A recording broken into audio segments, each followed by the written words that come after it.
Welcome to English phrasal verbs in use. Today we are December 22nd, 2023. Allah Han Shon Shon. And today, here's our unit, particles in phrasal verbs.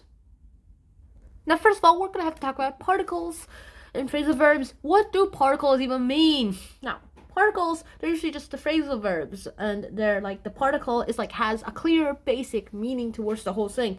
Like, particles are just saying there's parts of the sentence that show what someone said clearly. What is this? No, I don't want it. Yes. And if you look at these examples over here, like invited out, invited in, over, round up, along, back. You could like say, Jack invited me out. Jack probably just said, let's go out together. And our out part is basically the particle. You use like the verb and then the out, the particle. Of course, it's more of a preposition, to be honest, and that's okay. Invited in, invited over, invited around, invited up, invited along, invited back. That all works. And then when we go to the next slide, particles and phrasal verbs. What other meanings can particles have? Here we go. Firstly, we can have changing positions. Like other meanings particles have is like changing positions, like fall over or move over. Like that, you can like move over, like scooch over, or like you can fall. Or you can give in the idea of throughness, like put that arrow through your head, put that information through your head. And the throughness, of course, that would basically mean you're going to have to read over or talk over something.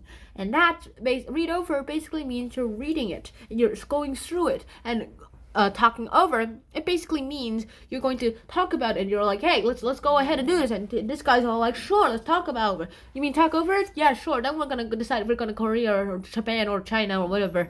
Those are the three big Asian states that we probably know. And then we have this one, particles and phrasal verbs. Where does the particle go?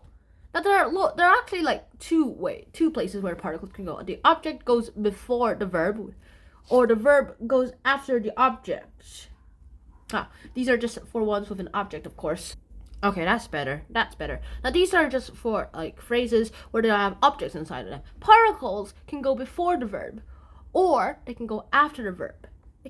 Now most sentences make you only choose one of them. You can choose this one, and you can only choose this one. But sometimes there's that one time when the verb and the particle are just like the same, it's like a match. So that's in the sentence. You can rewrite the sentence so that the particle goes before the verb, or that the verb goes after the particle, which is very interesting because this is really out of our mind, because it's like superposition to be honest. For me, it feels like superposition. It can be both at the same time.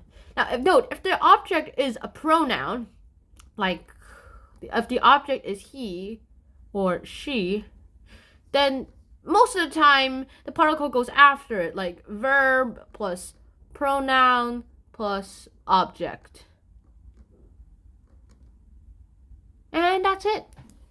I hope you guys enjoyed this episode of Hunter and Sean, and I'll see you guys soon. Next time, shout out. Peace!